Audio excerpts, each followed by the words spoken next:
Bonjour Paul Herman. Bonjour. Donc nous sommes au stand Glénat. Est-ce que vous pourriez vous situer dans Glénat? Qui êtes-vous? Qu'est-ce que vous faites dans Glénat, s'il vous plaît? Donc moi je suis le directeur éditorial de Glénat Benelux et je suis également chargé du choix éditorial des mangas en néerlandais dans le catalogue. Il se fait que je suis depuis plus de 25 ans dans la société et donc j'ai suivi de très près et participé donc au développement des mangas chez Glénat, qui est le premier éditeur en France qui a introduit le genre en Europe.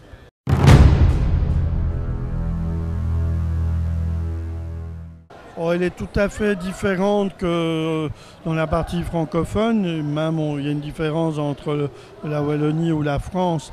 Et tout ça, ça s'explique historiquement, on va dire, par le fait que les séries de télévision, les animés, ont envahi la France il y a déjà plus de 25 ans. Avec le Club Dorothée, tout ça en français, mais rien en néerlandais. Rien en néerlandais. Bon, le Club Dorothée était vu en Belgique.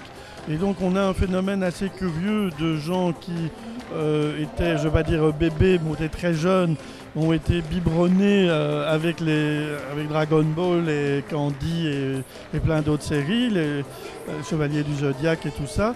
Mais il n'y avait pas vraiment de livres. Il y avait la revue du Club Dorothée, le Dorothée Magazine, qui n'était pas très bien faite, je dirais, c'était vraiment des morceaux de films découpés.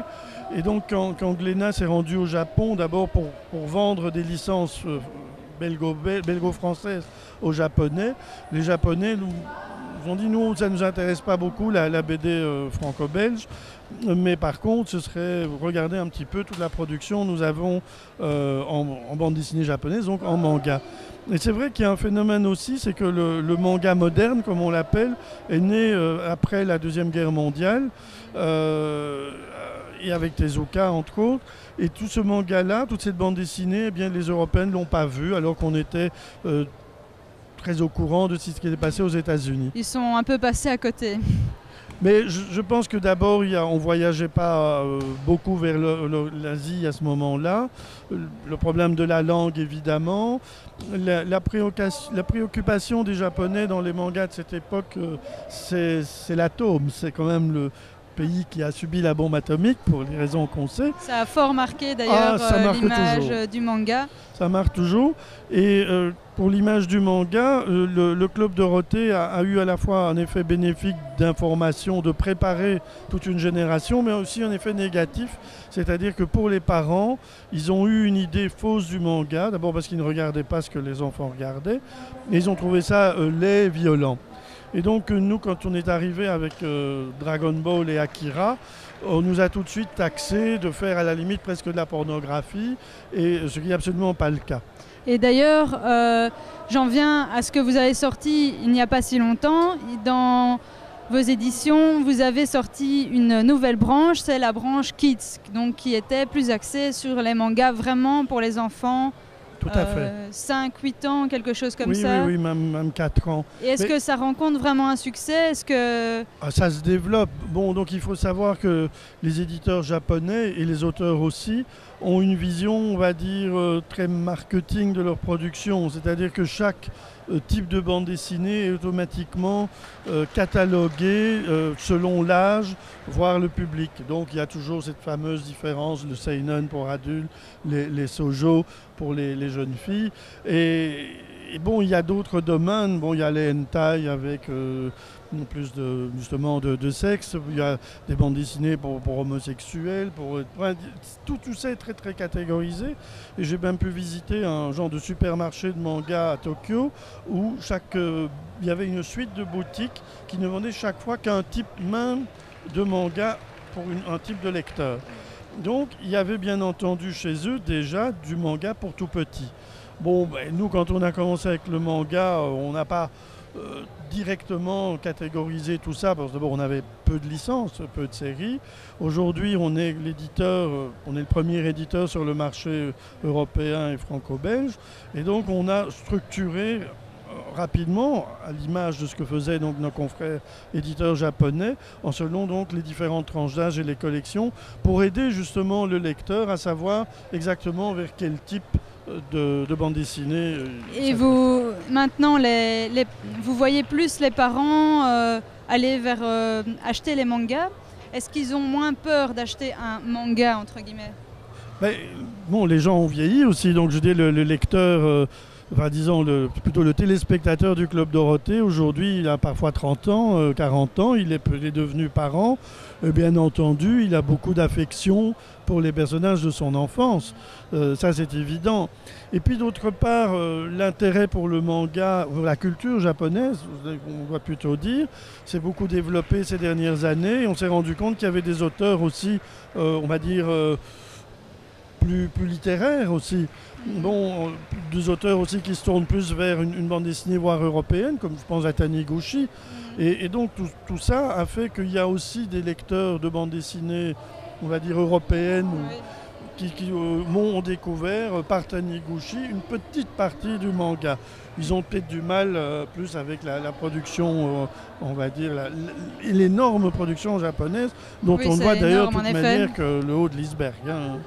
Et pour passer dans les chiffres, donc je sais d'après votre site qu'en France, 40% des ventes de bandes dessinées sont des mangas en fait. Oui. Est-ce que vous savez en Belgique ce qu'il en est? Oh, il faut compter environ entre 25 et 30%. Ça dépend, disons, selon les années. Vous savez, quand vous avez des séries phares, comme One Piece ou Bleach chez nous, qui continuent leur progression, qui ont toujours des nouveautés. Bon, je dirais chez un confrère que Naruto aussi qui s'est terminé. Bien entendu, il y a une chute dans les ventes parce qu'il y a 4-5 titres qui font des ventes énormes. Et donc là, il suffit qu'une série arrive à sa fin pour que bien entendu les chiffres évoluent jusqu'à ce qu'il y ait une nouvelle qui arrive. Et puis on a aussi des surprises. Bon, chez nous, il y a la série Les Gouttes de Dieu, qui est plutôt une bande dessinée pour un public déjà plus, on va dire, plus mature, plus adulte. Et on ne s'attendait pas à la base à un grand succès. En plus, en se disant, tiens, c'est une lecture du vin français par les auteurs japonais. Et bon, ça fait un carton. C'est dans le top des ventes en ce moment. Oui. Et ça fait vendre beaucoup le vin français au Japon. C'est vrai. Tout à fait. Alors, le manga représentait la plus forte croissance de l'édition entre 2000 et 2005. Et désormais, jusqu'à maintenant, est-ce que cette croissance est toujours aussi importante? Non, disons que là, on est arrivé, je ne vais pas dire un sommeil, mais il y a plutôt un tassement. Et bon, je dirais, on continue sur un chiffre de croisière similaire aux années précédentes, mais on n'est plus vers l'explosion qu'on a connue il y a une dizaine d'années. Je pense que le public maintenant s'est familiarisé, s'est réparti, les libraires aussi, parce que je peux vous dire qu'il y a quelques années, certains libraires ne voulaient pas en vendre. Et puis quand ils se sont rendus compte... Ils se sentent obligés peut-être maintenant, parce que le succès, ce sont des commerçants ils se aussi, rendent bien compte du succès que ça a. Et puis lorsqu'ils ont vu que parfois des clients à eux commençaient à acheter du manga, soit pour leurs enfants, soit parfois pour eux-mêmes, disaient tiens, je ne le trouve pas dans votre magasin, disaient bon, il va aller voir chez un concurrent. Et il va peut-être acheter ces bandes dessinées franco-belges chez le concurrent. Donc les développements des différents rayons manga se sont faits dans tous les magasins. Alors j'ai encore une question. Il y a certaines séries, comme Evangelion par exemple, qui mettent, dont les tomes suivants mettent longtemps à sortir. Est-ce que vous pouvez me dire à quoi est-ce dû? Mais vous savez, derrière un manga, il y a fatalement un auteur.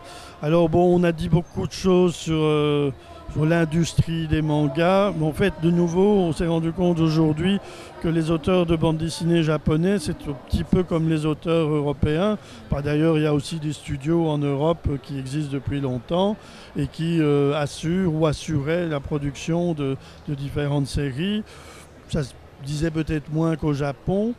Mais il y a aussi un autre enjeu chez les Japonais. Ils font beaucoup de mix, de marketing mix entre les productions dessins animés, films live, les goodies, les jouets qui en découlent.